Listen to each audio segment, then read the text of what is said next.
Daamid ja härrad, head konverentsi osalised. Minu nimi on Kirsten Simmo, olen teatriuurija ja Eesti Teatriagentuuri juht ja mul on see austav ülesanne olla tänase esimese ettekannete ploki moderaatoriks.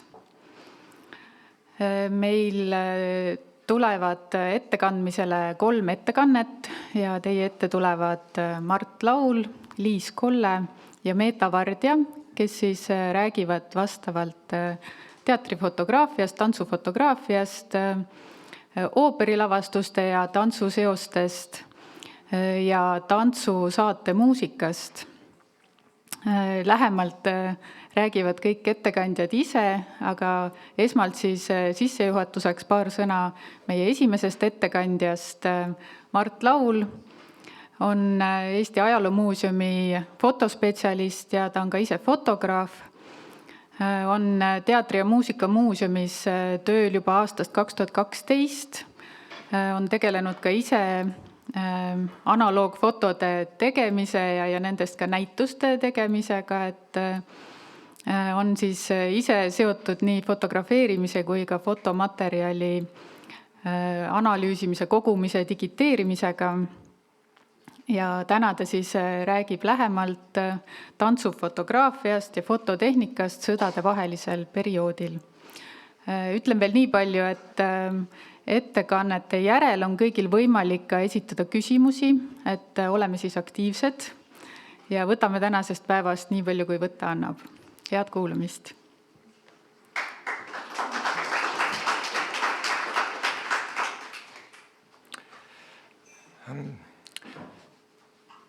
Mina olen siis fotokoguhoidja praegu Ajaloomuuseumis, Teatri- ja Muusikamuuseumis ja siis minu kogus on peaaegu 10 000 klaasnegatiivi vendade parikaste kogust, mis langevad sellesse perioodi, millest ma täna räägin. Hästi põnev oleks teada sellest, et kuidas fotograaf suhtles nende inimestega, keda nad pildistasid ja kelmikaid ja detailseid lugusid selle kohta, aga fotograafi ja pildistatava suhe on natuke nagu perearstil ja patsiendil, et seal on usaldus ja millegipärast ma ei ole leidnud väga palju materjali selle kohta, kuidas sellised episoodid võisid toimuda, et fotograafid tulevikus kirjutage memuaare. Siis tähtsamad ajalised punktid. 1913 valmis Estonia teater ja seal oli elektrivalgus, mis hiljem sai fotograafia jaoks oluliseks ja see on igal pool iseenesest mõistetav tol ajajärgul. Siis fotokoguhoidja vaatenurgast ma olen nagu mõelnud, et ma olen just nimelt negatiivide koguhoidja, et negatiivi võib vaadata kui partituuri ja paberfotot kui esitust ehk kontserti. Ja siis et kogu seisukohast, et mõlemaid tuleks säilitada. Muuseumis on tantsuga seotud fotod teatrifotograafia kogus. Siis veel, et Eesti fotouurija Peeter Linnap on üsna turtsudes väitnud, et teatrifotograafia allub teatrile. Ja sellega ma nõustun, aga ma ei turtsu. Kuigi ma näen kogus selliseid pilte, mille puhul on näha, et fotograafia hakkab nagu muutuma eraldi kunstiliigiks, seal ma näiteid ei too, aga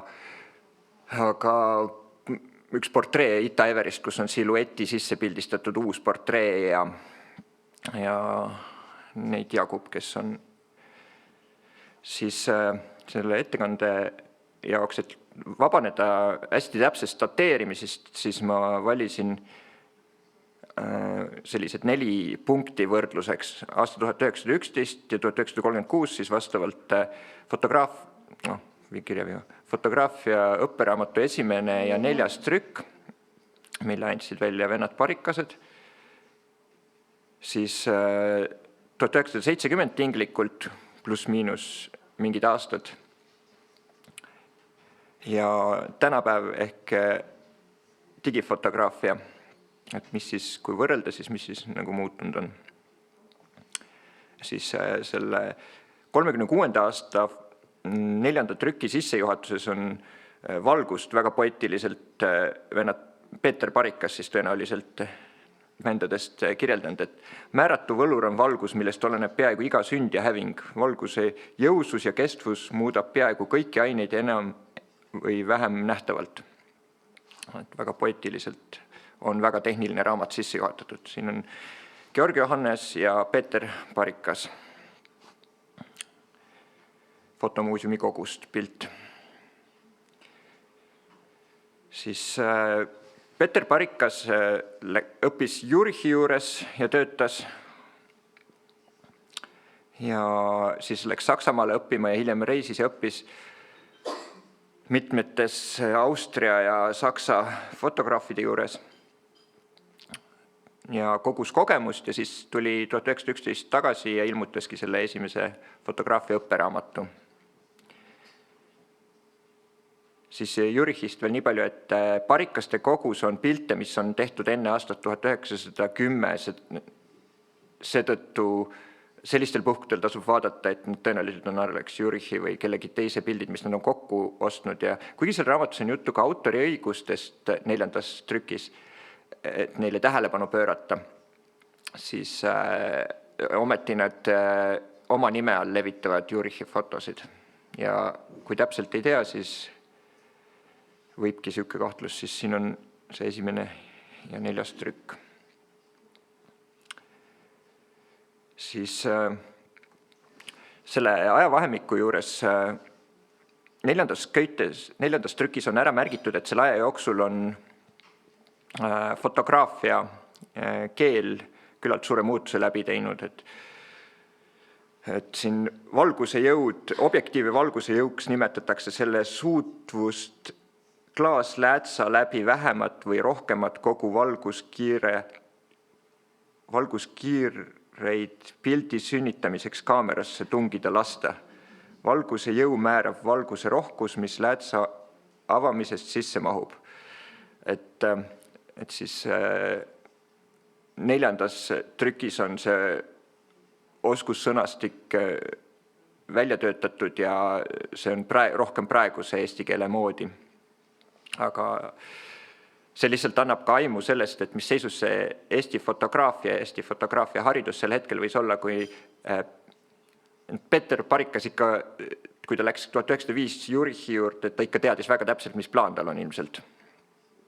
Ja muidugi ajalugu andis ka võimaluse selle realiseerumiseks Eesti Vabariigina. Siis kuidas käis fotograafia õppimine, et siin on Nikolai Nylanderi kutsetunnistus ja selle kutsetunnistuse jaoks ta tegi läbi kursuse töö. Ja selles kursuse töös ta puudutas näiteks poseerimist, mis on poosi andmine tema 36. aasta keeles. Poosi andmisele, kui võimalik, tuleks tingimata eitavalt suhtuda. Poos peab iseendast välja kujunema, loomulik olema, liikuvust omama, kuid ta ei tohi avaldada kangestunud asendi mõju, mis liik kergesti esile tuleb. Et pisut kohmakalt öeldud, aga selle probleemiga tegelevad ka 24. aastal väga paljud inimesed. Ja siis toonased kaamerad, et selle aja jooksul toimus maailmas kaamerate juures suur läbimurre, kui tulid käsikaamerad ja hakati kinofilmi kasutama pärast 25. aastat. Aga Parikse õpikutes tõsiseks kaameraks peetakse ikkagi statiivkaamerat, mis siis tänapäeva nimetatakse plaatkaameraks.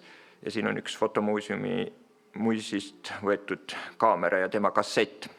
Siis toonased kaamerad erinesid võimaluste poolest, neil oli rohkem võimalusi kui tänapäeval kasutatavatel ja 70-ndatel kasutatavatel käsikaameratel, sellepärast, et neil on tilt-shift funktsioon. See tähendab seda, et objektiiv liigub üles alle, paremale, vasakule ja siis on võimalik sellega perspektiivi mõjutada. Ja teine omadus on shift omadus, mis siis võimaldab teravustasapinda muuta, mis tähendab seda, et kui sul on vähe sügavusteravust, siis saad nii pea kui jalad teravaks. Ja siis need nii suure formaadi puhul, kui inimesed üldiselt teavad, palju on sügavusteravust mobiiltelefonil või käsikaameral tänapäeval, siis see formaat on nii suur, et sellise formaadi puhul on seda sügavusteravust üsna vähe ja seetõttu selline keskmine ava, kui käsikaameral on 5,6 keskmine ava, mida kasutada, siis sellisel kaameral seesama on F11 või F16, et ava tuleb numbri mõttes päris kinni keerata, et 2 üksteise taga olevat figuuri mõlemad teravad oleksid või siis natuke tausta ka. Siis see suurem 25. aasta muudatus kinofilmi kasutamisest, et siis siin on, ma ei tea, kas see on 127 filmi jaoks Zeiss-Ikon kaamera või ta on kinofilmi jaoks, ma nii täpselt ei ole süvenenud sellesse, aga see on reklaam 4. trüki tagakaanelt, et siis kui esimeses oli vähe reklaame ja neid sai Riiast tellida neid kaameraid, siis siin 4. trüki taga on juba üsna kaasaegse välimusega kaamera ja Tallinnas oli fotopood. Siis objektiivide arengust, siis need objektiivid, mis toona oli, objektiivid ei ole nii suurt arengut võib-olla läbi teinud, sest ma ise kasutan Zeissi objektiivi ja siin on Zeiss F1.5 ja need olid tõenäoliselt toona juba väga head objektiivid. Siis teoreetiliselt olid olemas valgusmõõtjad ja siin on paar tükki neist ja siis valgust mõõdeti mitte niisuguse kiire tagasisidega, vaid rikkudes fotopaberit põhimõtteliselt. Ja teine oli siis elektriline valgusmõõtja, aga nendel oli see häda, et nad väga hämaras, mis on teater, ei töötanud lihtsalt. Ja välklampide või magneesiumlampide valgusmõõtmist sai ikkagi ainult katsetamise teel teada. Ja siis seetõttu erinevad suuremad firmad väljastasid sellised valgustabeleid, Eestis oli populaarseim Aqua valgustabel, kus oli lihtsalt numbrid, et vaatasid sealt tabelist, millisest avast sa võiksid alustada, kui sa oled sellises olukorras. Ja toonased hõõglambid olid ka väga nõrgad ja ka erinevad, nii et see tabel ei saanud anda nagu ilmtingimata kindlat tulemust. Ja siis ongi seal fotograafia õpperaamatus märgitud, et ja tänapäeval fotograafid võiksid ka seda teha, et nad, kui neil on mingi hea kogemus millegagi, et milline on välgu ja loomuliku valguse suhe või midagi, siis võiks selle nagu kirjutada märkmiku ülesse ja hiljem vaadata, enne kui sa järgmine kord samas olukorda satud ja kui sa selle tegemata jätad, siis võib tagajärjeks olla üsna kehvad pildid. Näiteks päevavalguses välguga pildistamine ja selle välgu toonimine, mida ma see suvi tegin, et see on üsna lihtne asi, aga kui selle tegemata jätad, siis need ei sära need pildid. Aga see toimib ainult juhul, kui välk moodustab pool olemasolevast valgusest. Siis olid olemas rullfilmi tangid juba, see võib-olla on 127 filmtank, võib-olla 35 mm filmitank, aga klaasplaate ilmutati vannis ja kuni nad hõbedasoolad on sinisele valgusele tundlikud ja neid saab punases valguses ilmutada, aga siis pärast seda tulid ortogrammaatilised plaadid ja mis nagu olid rohkem ülejäänud spektrile tundlikud ja aastast 1906 võib-olla tulid siis pankromaatilised plaadid, mis olid siis sellele spektri osalele, milles on hõõglambid ja kollane valgus ka ja punased toonid tundlik. Ja siis kogu see 20-30 ajärg jääb sellesse pankromaatiliste plaatide aega. Et enne seda oli sinine, ainult mis rikkus fotomaterjali. Siin on varajased hõõglambid ja magneesiumlamp. Magneesiumi eraldas metallina 1806 Humphrey Davy Inglismaal, aga siis läks veel 50 aastat enne, kui see fotograafias kasutusele võeti jäi veel aega, et see levima hakkaks ja siis räägitakse, et parikestel olid kaarlambid, aga ma pole kuskilt viidet leidnud, nii et ma jätsin selle siit välja.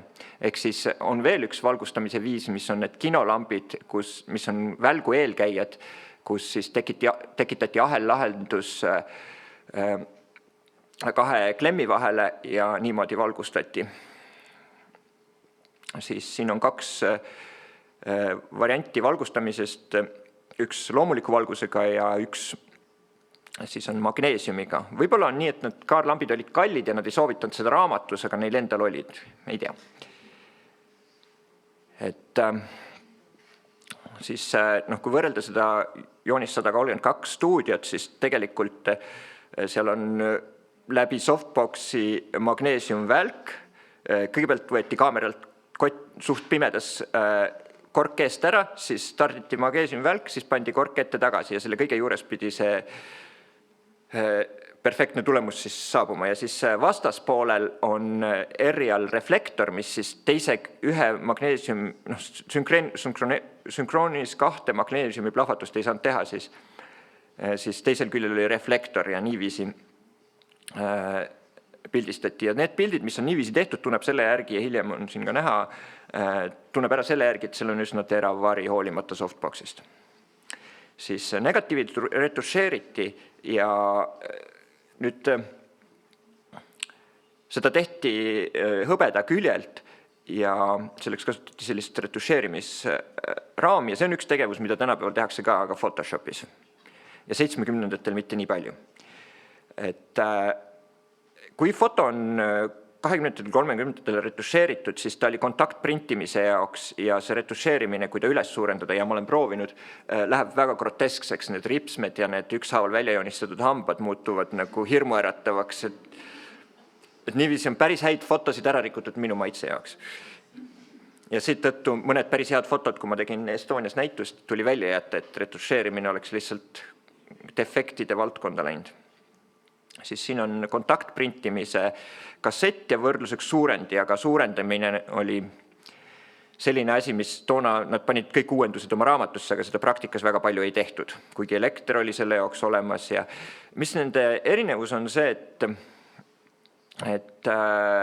kontaktprintimisel ei ole kuhugi panna filtrit ja siis kõik need pildid oma kontrasti poolest on ilmutatud nii kontrastseks, kui nad lõpuks jäävad. Neist tehti postkaarte enamasti, postkaart ongi foto selle ajavahemiku mõistes, aga fotode suurendamine muutus oluliseks, kui tuli 35 mm film või 227 laiusega film, siis ja siin selle foto suurendi juurde ma siin ei näe filtri sahtlit sellel suurendil, ehk siis võib-olla nad ei kasutanud kollast ja lillat filtrit, ja siin ongi kollast ja lillat filtrit toonikurvi muutmiseks, ehk siis põhimõtteliselt, kui keegi võtab Photoshopis kurvi tööriista lahti, siis kollane ja lilla filter siis 70-ndatel ja ka tänapäeval nagu mõjutavad seda kurvi kuju.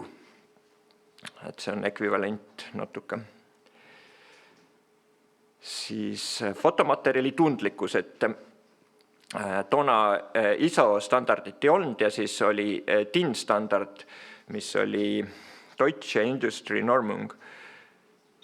Ja siis kõige tundlikum film oli DIN 20 või DIN 21, mis on selle tabeli lõpupoole näha, et siis ISO 80 või ISO 100 tänapäeva mõistes. Samal ajal kaasaegsete digikaamerate tundlikkus meie aastal ulatub 204 800, aga nüüd see ei ole täiesti realistlik. Ikkagi näiteks minu kolleeg Vahur ütleb, et tema kaameraga on realistlik kasutada tundlikkust 240 ja minu kogemus on 2012 aasta kaameraga, et see tegelikult on 1600, nii et see nii pööraselt ei ole muutunud. Ja siis pankromaatilised, ortokromaatilised plaadid ja siis ilmutid. Sõdadevahelisel perioodil kõige rohkem kasutati hüdrokinoon ja metoolilmutit metool teeb hallid, hüdrogenoon teeb mustad ja valged ja samuti piltide suurendamisel. Ja selles raamatus on märgitud ära stand developing, mis on viis, kui sa alas äritad ja kauem tund või ilmutad, siis on võimalik pildistada 200 selle filmile ja pushida see 800 peale näiteks, kui ilmutada väga palju kauem. Mille käigus siis 70-ndatest võrdluseks oli kinos kasutatud film Svema A2 ja tuli kasutusele 50-ndatel aastatel ja Nõukogude Liit tõi selle 70-ndateks Eestisse fenidoon ilmuti, mis oli 5-10 korda tugevam. Ja see on see, kuidas meie teatripildid on saavutatud. Sest tegelikult, kui sa niisama prooviksid pildistada filmile 400 kuskil teatrietendust, nii nagu nad meil on, siis see tõenäoliselt, ma olen proovinud, väga hästi õnnestu. Siis on 2 võimalust, kas fenidoon ilmuti või stand developing. Ja siin on üks Jüri Tensoni pilt. See läheb sinna lahtrisse, et vahel fotograafia muutub kunstiks. Tema pildistas aastal 70 selle pildi. Siis pildistamine päiksevalguses 20. aastatel. Et selle pildi eripära on see, et tegelikult siin on ikkagi illusioon. Ava on väga lahti olnud, siin on tõenäoliselt sajane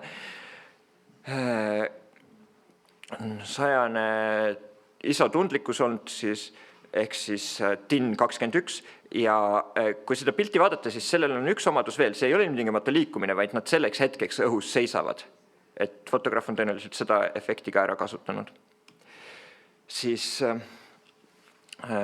kui kokku võtta, miks nagu tantsu pildistamine keeruline on, siis ma võtaks seda kokku sellise kujundiga, mis on inseneri valdkonnast, siis 55. aastal tegime esimese lennu, luurelennu Q2 ja insener tehniliselt siis 21 kilomeetri kõrgusel hõredas õhus lendamisel lennuki struktuur laguneb, kui ta liigub oma lubatud kiirusest +- 9 kilomeetrit kiiremini ja ta kukub taevast alla, kui ta 9 kilomeetrit aeglasemini liigub. Ehk siis seda nimetatakse kirstunurk ehk coffin corner. Ja siis tantsu pildistamist võrdlen selle sama olukorraga, et fotograafias saab säritust organiseerida muutes säriaega, filmitundlikkust ja objektiivi ava üksteise vastu vahetades. Ja siis seal on piirangud, kui säriaega pikendada, siis jääb liikumine pildile. Kui ava lahti keerata, siis ei jää 2 üksteisest erineval kaugus olevat figuuri enam teravaks ja klaasplaadi maksimaalset tundlikkust toona oleks saanud üleilmutamisega ainult muuta võib-olla 200-le. Ehk siis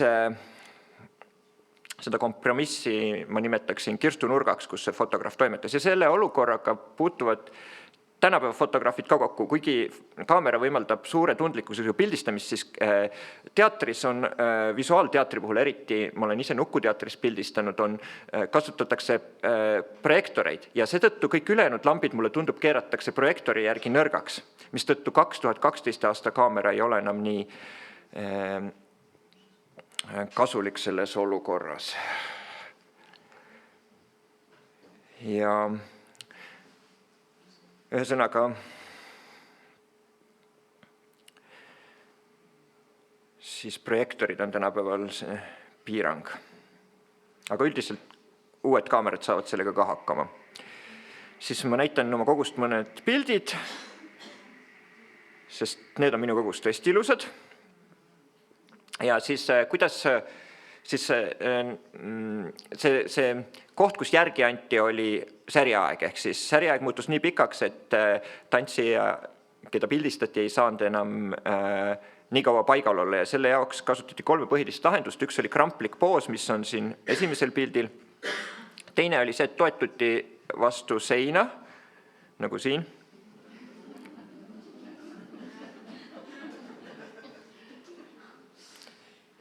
Ja siis siin on jälle vastu seina, sellepärast nad on vastu seina. Ja siin ta ei pea olema vastu seina, sellepärast, et siin on kasutatud seda magneesium või kaarlampi, ma ei oska öelda kumba. Lilian Loring, kelle mask on siin teisel korrusel ekspositsioonis. Ja siin on selline lahendus, kus kõik need figuurid seisavad nagu hästi muretult ja vabalt, aga tegelikult nad toetuvad üksteist. Ja sellel pildil on veel defektina emulsiooni eraldumine, see on minu kolleegi Joel Leisi kogust, ajaloomuuseumi kogust. Ja siin on esimene neist Claudia Moldutiuse täisportree, mida ma olen ka suurendanud, seda ma pean lihtsalt viimastel aastatel kõige ilusamaks pildiks oma kogust. Aitäh!